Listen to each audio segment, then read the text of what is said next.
Coming up, I'm going to reveal 5 skills that will make you invaluable in your workplace. And then, is hybrid work working? And how hiring is going to be changing soon. And then, I'm going to coach some of you up. Let's go.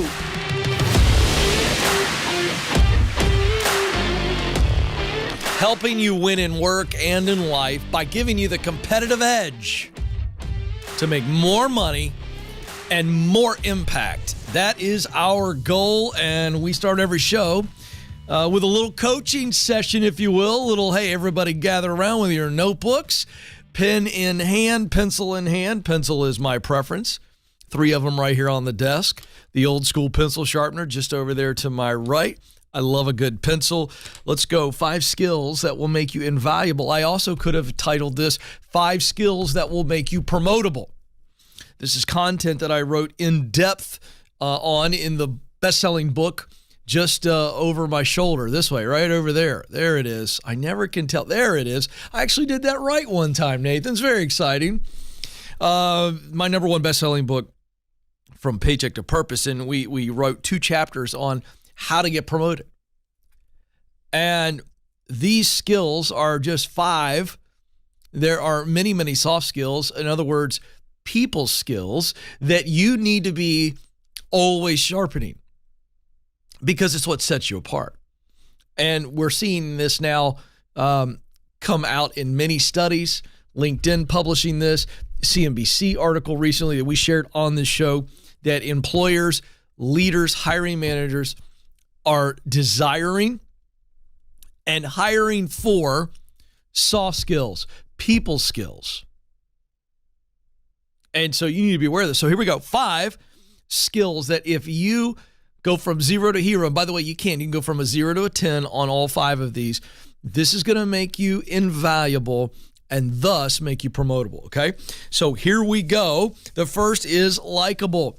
Now, underneath likable or likability are a whole host of things. I'll lay a few out. What do I mean by likable? Well, first, let's define it. People want to be around you. I don't mean they enjoy it. I mean, you could say, well, they enjoy being around you, but I think a truly likable person is people who I actually want to be around them. I look forward to opportunities to interact with them. They want to be around you and they enjoy being around you. All right, so how do we then increase our likability? So one little hack is to ask more questions. See, the more you ask people about them, their life, their work, their dreams, the more likable you become. Why? Because you're interested in their favorite topic, them. And so they go, well, wow, I enjoyed engaging with them. And they don't come around saying it that way. They're not going to go, well, we just spent the last 30 minutes largely talking about me. You made me feel so good. I want to spend more time with you. They're not going to say that. But it is almost a involuntary reaction of the human spirit to go, hey, when we're talking about things that we care deeply about and someone else shows interest in us, that person becomes interesting. So asking questions makes you interesting because you're interested in them. Now, there's also another benefit of asking a lot of questions and being interested in people and their lives. You learn more about them, and thus you find more opportunities to connect with them, find commonalities, to maybe serve them, to connect them to somebody that can help them. And so all of this makes you really likable. If you're able to give advice because you're asking questions, you're likable. If you're able to connect somebody to somebody else that you know and it benefits their life, you're extremely likable. The other thing is to show empathy and compassion. These are the last 2 little hacks on likability. The more I understand people and I put myself in their shoes, the more I have opportunities to be compassionate and act on their behalf. And that makes me likable. Number 2 skill, coachable. Coachable. This just means 2 things that you become really good at. Makes you coachable. Number 1, you receive instruction well when you have to be taught something new. And then number 2, you receive correction well. When you're corrected, you can handle it. You don't get your feelings hurt and go suck your thumb in the corner. I receive instruction with a good attitude, and I receive correction with a good attitude. That makes you coachable, and you actually do something about it. So how can I get better at this? Number one, it's a spirit and an attitude of, you know what? I got to be humble and receive what's coming my way. Number two, I got to learn from it and do something with it. That makes you coachable. Number three, skill, reliable. Defining reliability, it's just simply this. People can count on you. They can count on you to show up. They can count on you to do what you say you're going to do. They can count on you to deliver excellence. How do you become more reliable? Put yourself in situations where people count on you and then deliver. And then what happens is a narrative begins to form. Man, Alex, man, he's the man. Alex, he got it done. Got it done. Oh, man, I asked him to do this. Boom. He did it better than I even asked. I didn't even understand how I wanted it done. He figured it out and then did it, right? So there's a narrative that begins to build when people can count on you and you deliver. Number four is adaptable. I could do an entire 60-minute lesson on adaptability.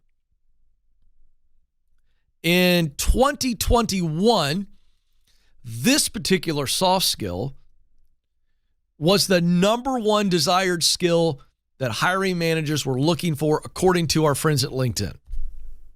Adaptable. Now, let's define adaptable. By the way, these are my definitions, not the dictionary usage. But adaptability, or to be adaptable, is to be able to handle change with a good attitude. That's what I think adaptable is. So adaptability is all about attitude. Now, some of you go, well, does it just mean I'm positive and I'm Pollyanna positive? No. It doesn't mean you're walking around, with a little soundtrack in your head that everything's beautiful and everything's fine. No, it just means that change sucks for a lot of people, and sometimes change is good, sometimes change is bad. But when change comes our way and we have zero control over it, then we either take our toys and go home, or we go, you know what, I'm going to be an adult and I'm going to get through it. And that's an attitude thing. It's just going, hey, change has been dictated to me and I got to deal with it. And listen, so how do I grow in my adaptability? Some of you are asking. Glad you asked. Put yourself in continual situations where change is thrust upon you. Whether it could be in your hobbies, could be maybe taking an additional course, putting yourself into a different role, but put yourself in a place where you got to do something new and it's hard and it's going to have some unexpected factors, and you learn to deal with that. Finally, number five is honorable. This, I could say integrity. I could call this just integrity, but honorable isn't just doing the right thing. Honorable is also the way we also treat people, with dignity. So honorable is I'm going to act with integrity and I'm going to treat others with dignity. That's honorable. That means you're not going to do something and cross a line in the workplace with a coworker or a coworker of opposite sex, and you're not going to cheat your company. You're going to do what's right, and you're going to treat people the right way. Likeable, coachable, reliable, adaptable, honorable. You get great in those skills, you stand out, and you'll have promotions knocking your door down. Coming up, is hybrid work working?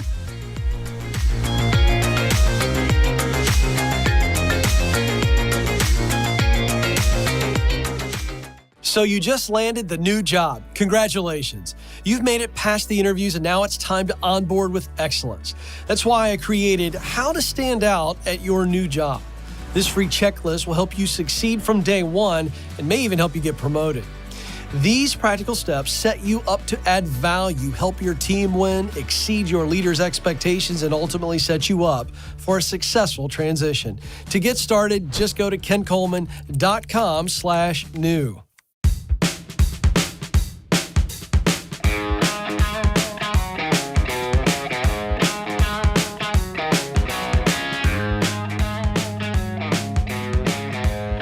Coaching you to have the competitive edge so you make more money and you experience more meaning in your work. This is the Ken Coleman Show. Two things we're going to get to. Hybrid work, now that it's been a thing for a while, is it working? And secondly, I'm very excited about this development. Actually, very excited about this. And not shocked at all. But hiring is changing, and it needs to change. I'll tell you how. But first, hybrid work, and has it worked? How has it worked? Here we go. Hybrid work, there was a study done of 1,612 engineers, marketing, and finance employees. And this was done by Stanford University. And so they said, okay, how has hybrid work worked? Now, if you're unfamiliar with the phrase hybrid work, it is a combination of working 2 or 3 days of your week in the office and then the remaining time at home. Okay, thus hybrid. So it is a strategy by some companies to go, okay, we have a lot of people that came out of the pandemic that said, hey, I want to work from home. And then you got some leaders that go, you know what? I don't feel comfortable with everybody being remote. You'll remember famously Elon Musk goes public and goes, hey, listen, as it relates to hybrid workers or remote workers, we don't want you around here, right? And so, so there's a big deal. So you got this tension there. So thus the hybrid work model, and I think honestly it's here to stay. I think it is the norm. So anyway, they do a study, and here's what they found of interest. Employees worked fewer hours on remote days and increased the number of hours worked on other days. So that's actually not surprising.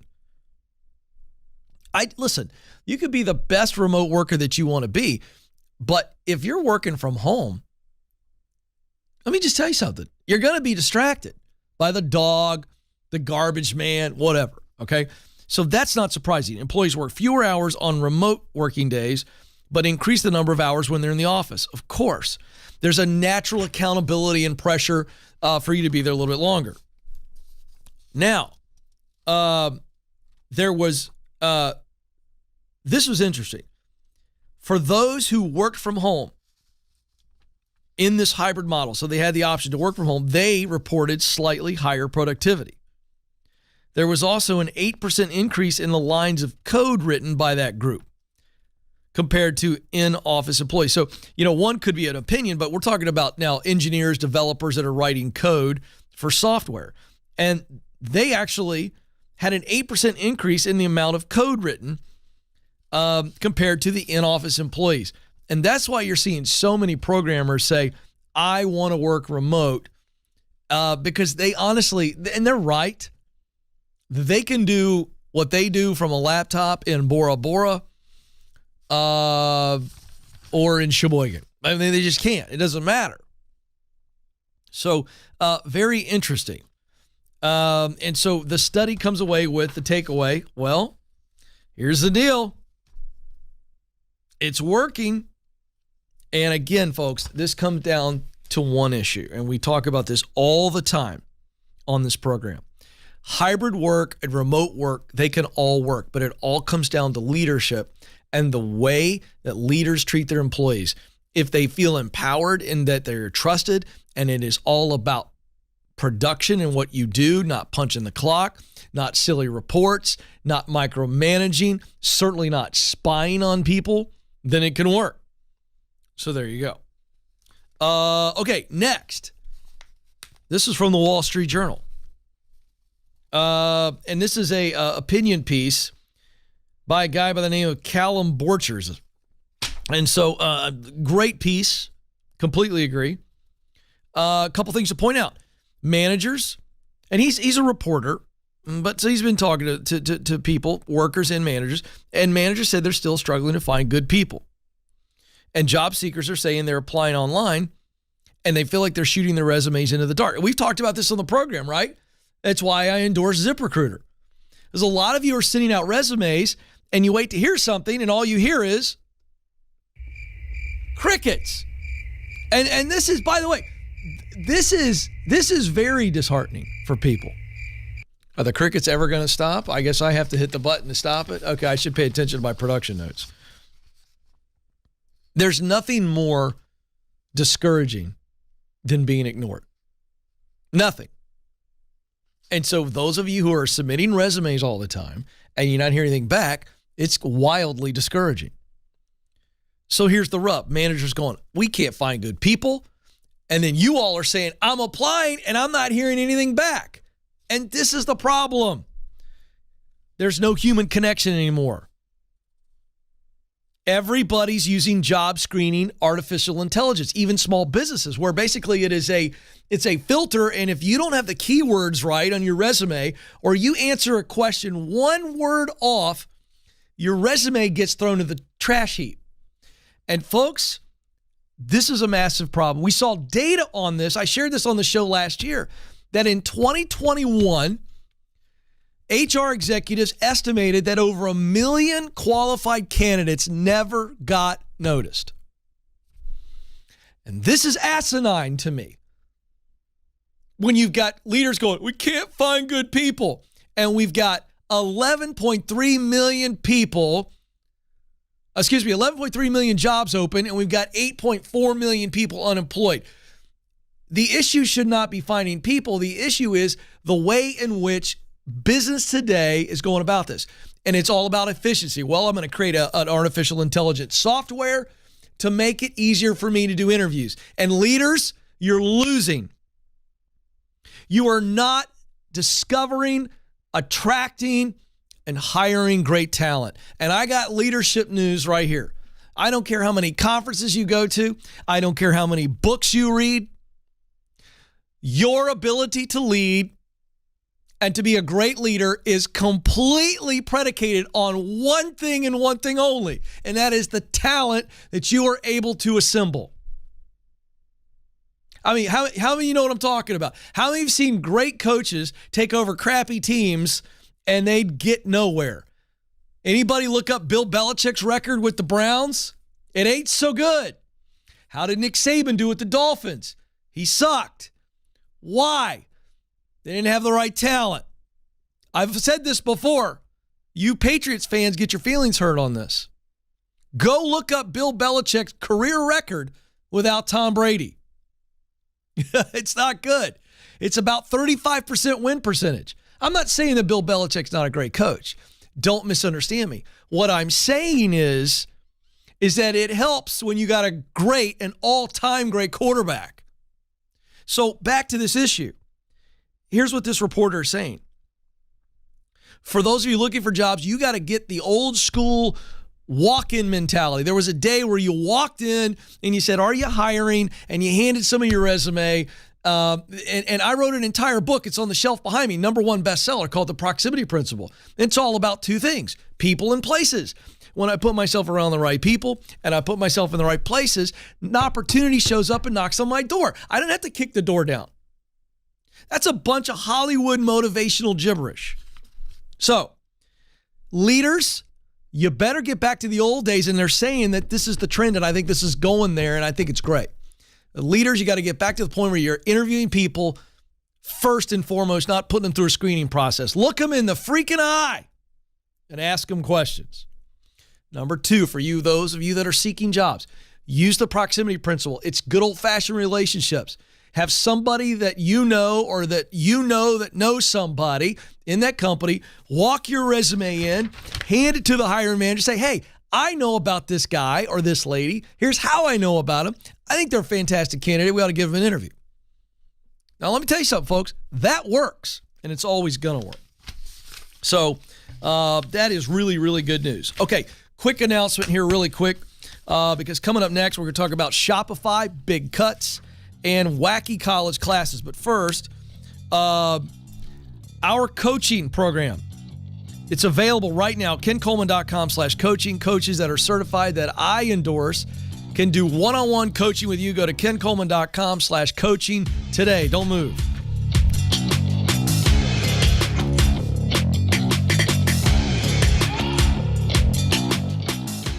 Did you know that just like a product, you have a personal brand?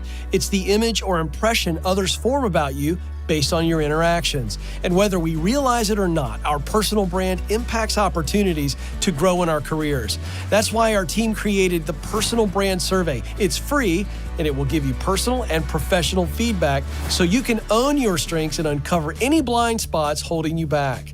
To get started, Go to kencoleman.com/brand.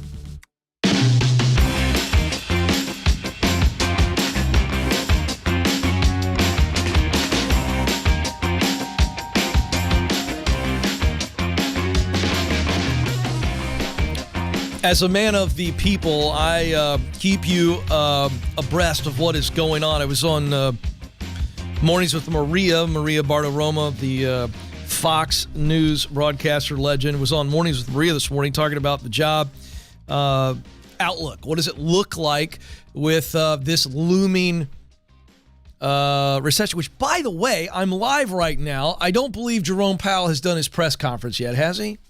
I don't think he has. All right, so we're going to find out today. Jerome Powell, Fed chairman, everybody and their mother expects him to announce a 75-point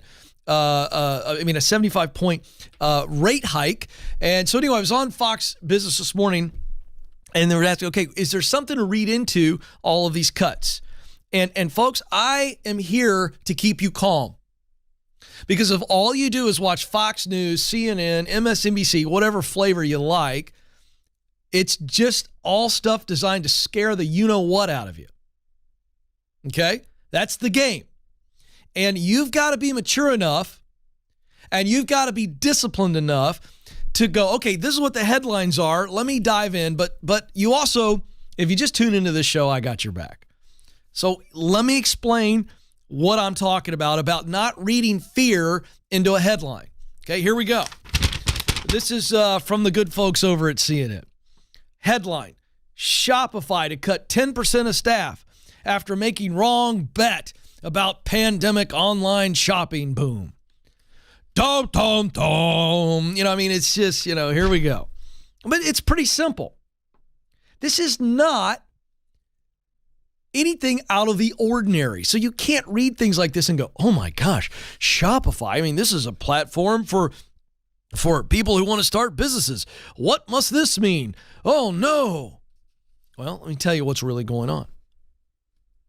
Shopify's CEO, where is this guy's name? Toby Lutke, said in a memo to staff that the cuts will span recruiting divisions, support divisions, and sales.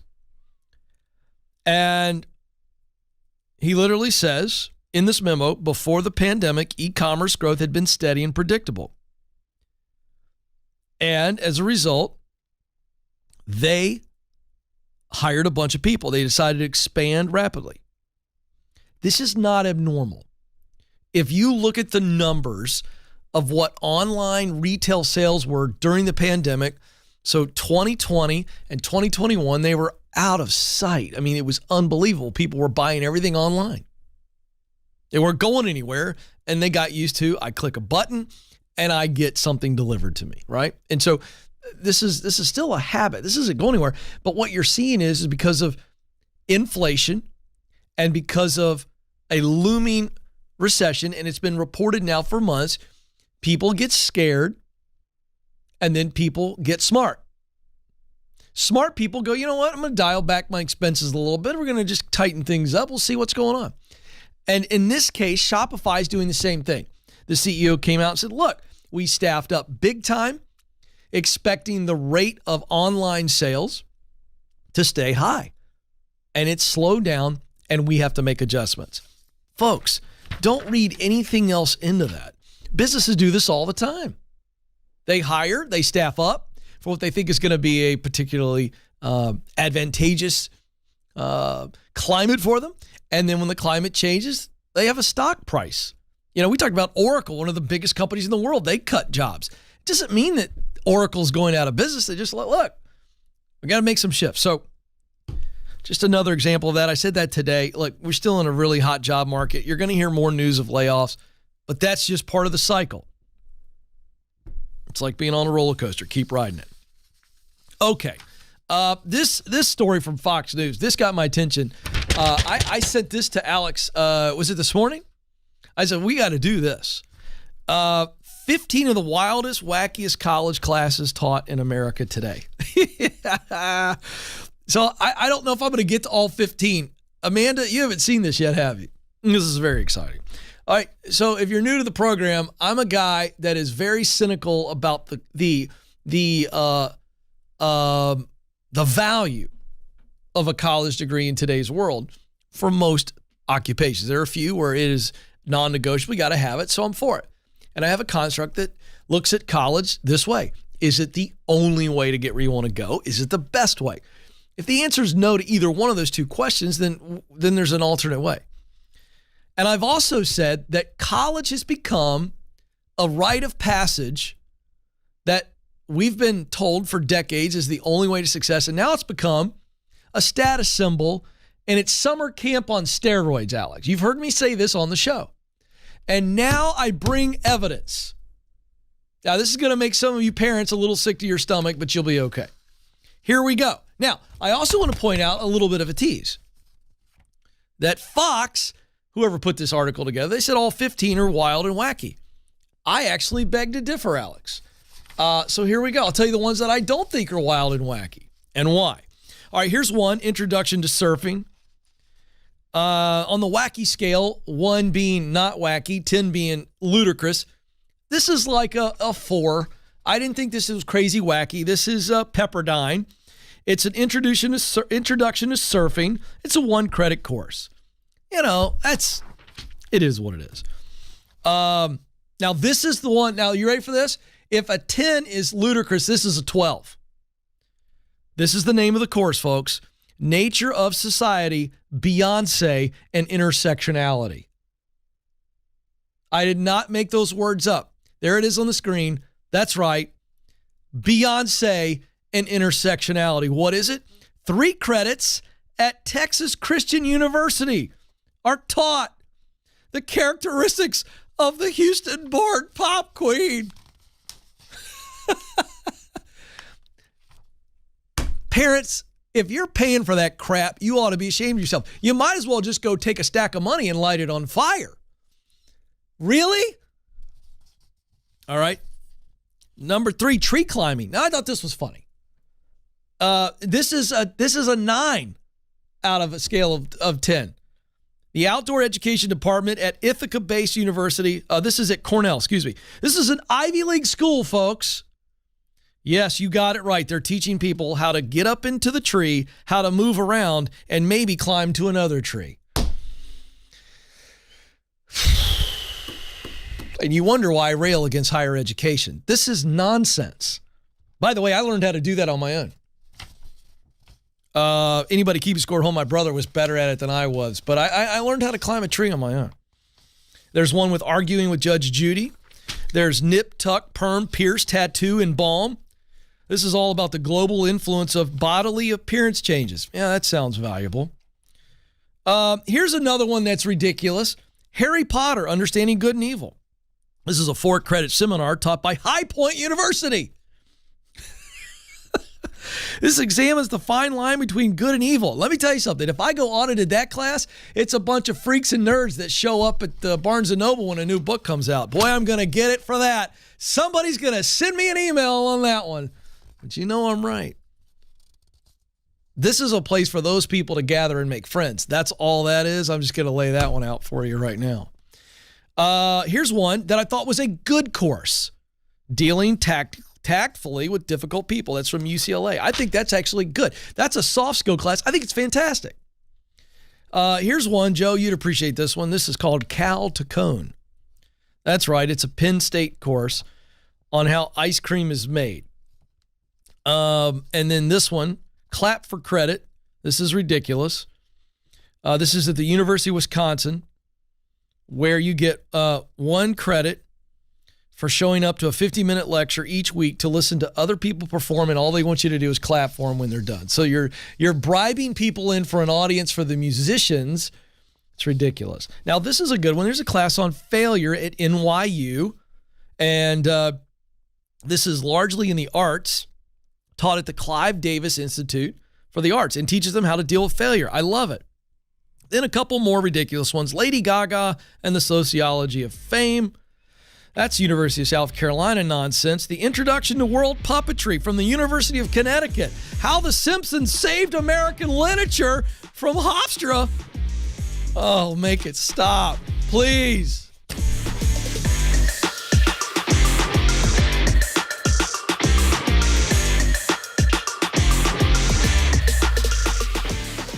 If the thought of attending a networking event makes you break out in hives, you're not alone. And I'll let you in on a secret. Networking in the traditional sense doesn't work, but genuine connection is all about relationships. That's why we created Networking the Right Way. This free guide is the low-pressure, high-impact way to overcome the awkwardness, build real relationships, and turn your connections into opportunities. To get the guide, go to kencoleman.com/network.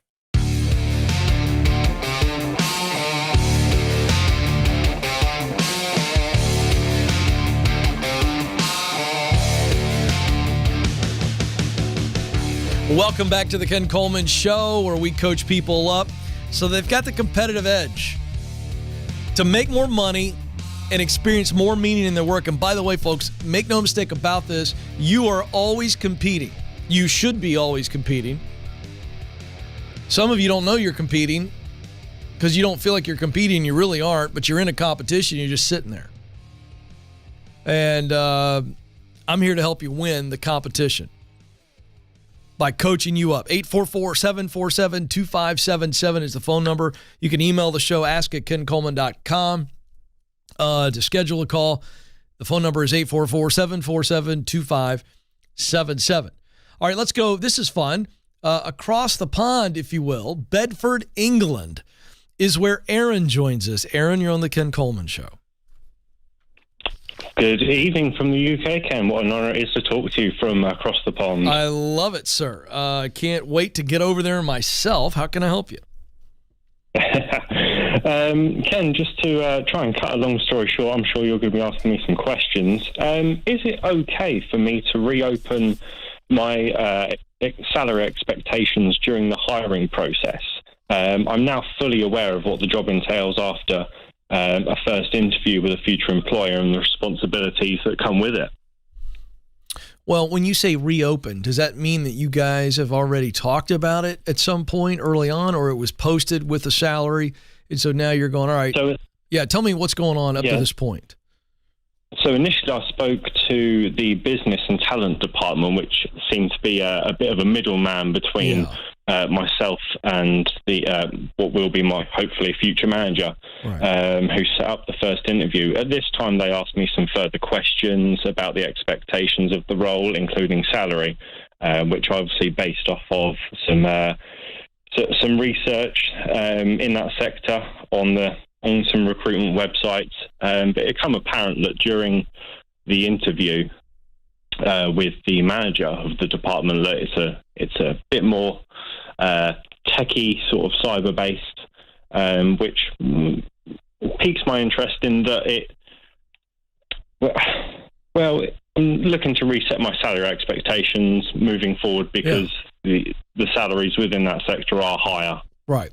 And how much higher? So they have told you a range or a specific number that they're attaching to this position you're interviewing for. Which is it? They're keeping it close to their chest. I have an idea of what the salary sort of expectations should be. And how much lower? I think I might have sold myself. I think I might have sold myself a little bit short initially. That's fine. So how much lower is it? I mean, what's the gap? What's the financial gap between what you told them initially versus what you think you can get or should get? About 10 to 15,000 pounds, that is. Yeah. I mean, look, there's two ways to do this. You can bring it up now, which I wouldn't. I wouldn't bring it up to say, hey, essentially the way you just laid it out to me was I gave them some salary expectations based on what you want to live off of, right? What you wanted initially. Now you've gone in there and you go, there was a figure or a range that I gave them based on what I want, and now I realize I could get more. Well, that puts you in a very awkward situation if you bring it up now in the middle of the interview because they haven't extended an offer to you. You guys are dating, if you will. So I personally would wait until you get to the point of offer stage. When they make an offer to you, that's when you bring this up. You go, hey, listen, I want to be completely clear. When I gave you the salary expectations, I had not done full homework on this position. There were some things I didn't know, and as if I've gotten into this, these things are tough when you give a salary expectation, and I tried to be fair. And it turns out I'm low on what I told you all. I've done the market research, and this is what I learned based on this work. And you show them the evidence that there is that you're on the low end, if you will, of what the market value is. I think that's very fair. I don't think it's awkward at that point because now you've been offered. They've extended the offer, say, hey, we want you to work for us. This is what we're offering.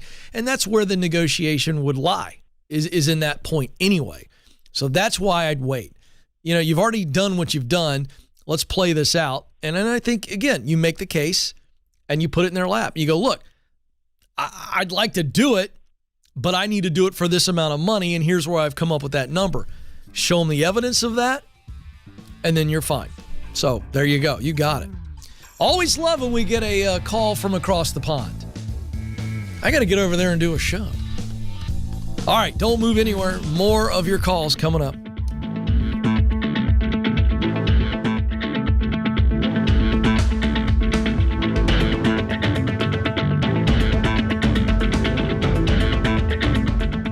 Are you wondering if you should leave your current job or stay put? You're not alone. That's why we created the Should I Quit My Job quiz. In just 5 minutes or less, this quiz will help you determine if you're at the right company and if you're in the right role. If you need to make a move, you'll even get practical next steps to keep you moving forward. Listen, stuck is a choice, and life is too short not to do what you were created to do. To take the quiz, go to kencoleman.com/quiz.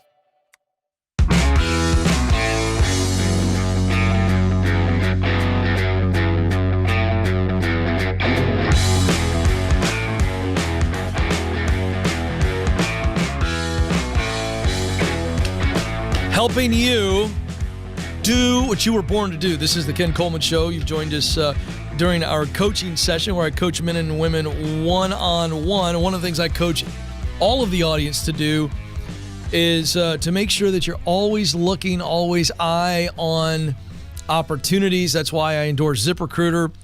And if you've ever experienced anything new, a new toy, right? Whether that be a new car, a new house, a new neighborhood, a new product or service that you love, it gives you a totally different perspective.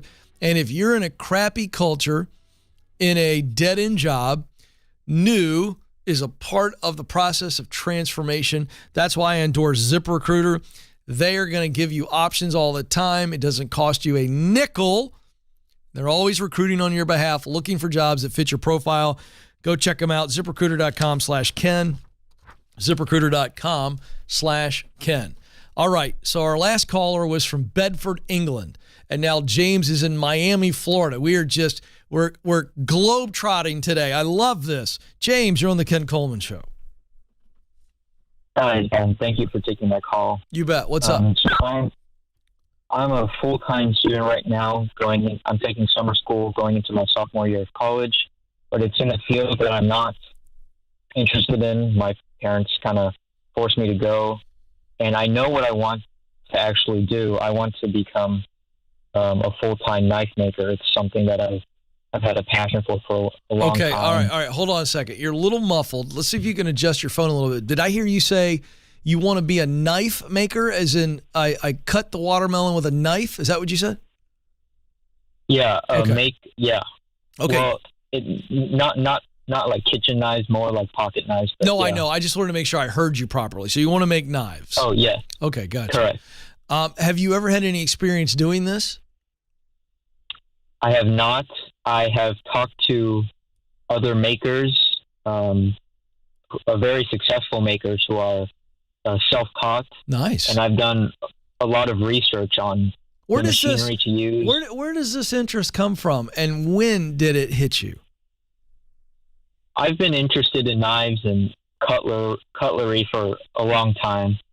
It's just sort of I think it's more the luxury side of knife making. Yeah, and are you a particularly handy or gifted person with your hands, or do you tend to be more artistic? I am. And technical yes, there? I would say that I am very much a hands-on person. I love working with my hands. I used to be in the robotics club back in high school. Yeah. Okay, and so have you ever constructed a any kind of knife on your own, or is it just you've spent time with these knife makers and you've seen what they do, and you're certainly attracted to the work itself? Have you ever done any kind of knife making at all? I have not.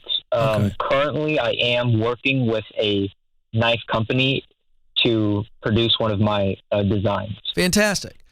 So would you just design it and then have somebody, more of a craftsman, put it together, or do you want to do both?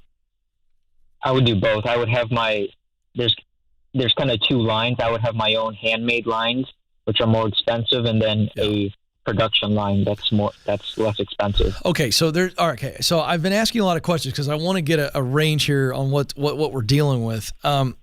We'll get to the parent thing and the degree thing in a second, but to pursue this knife thing, you've really started off in the right direction. I wrote an entire book on this called The Proximity Principle. It says in order to do what James wants to do, knife making, he needs to be around knife makers and in places where knife makers are hanging out, right? Conventions and trade shows and whatever. So I feel like you're really heading down the right path there because you've seen these men and women do their thing and you've seen it enough to go, I would love that. The piece that's missing is, and you're starting the process, is doing it yourself.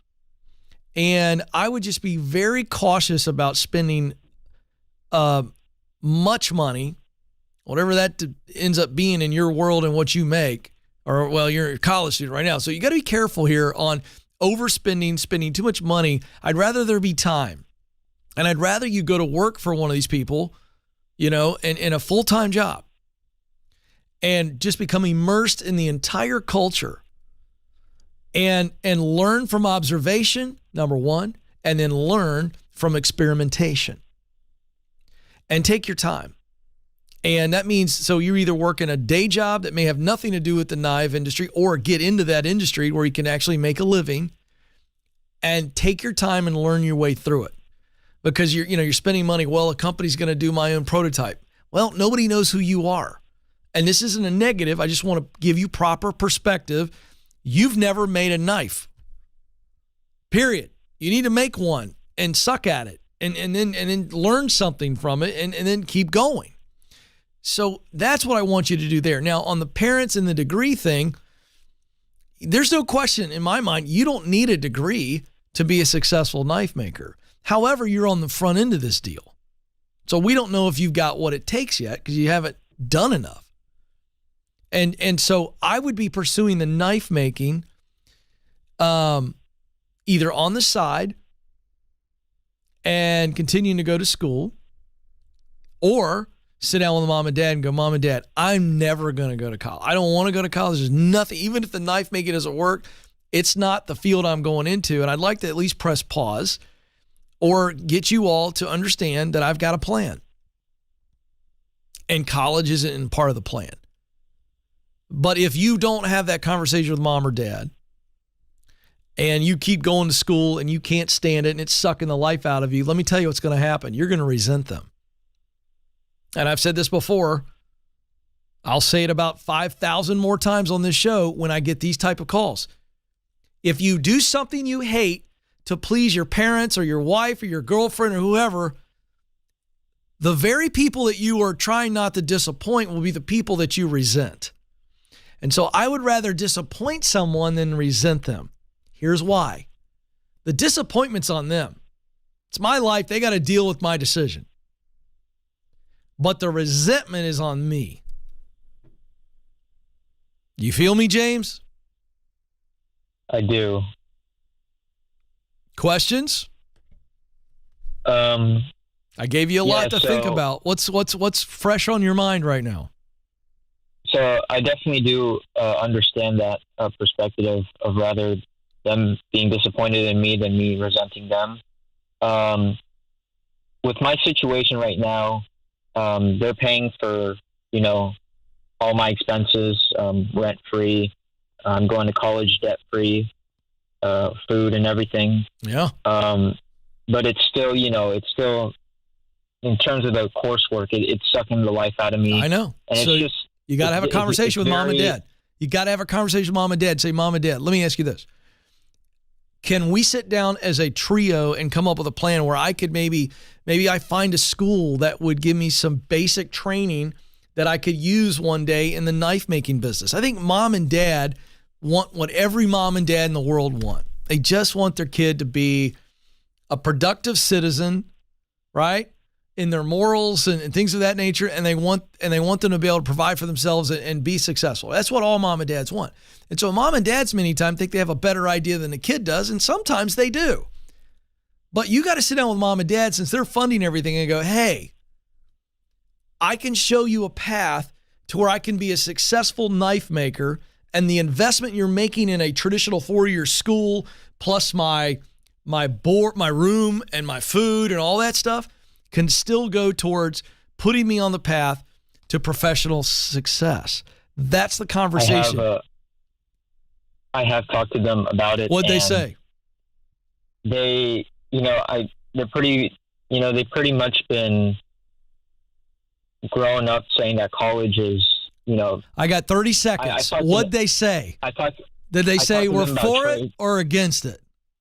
They said they're totally against it, and they still want me to pursue college. And all right, so we're back to the advice I gave you. You got to decide.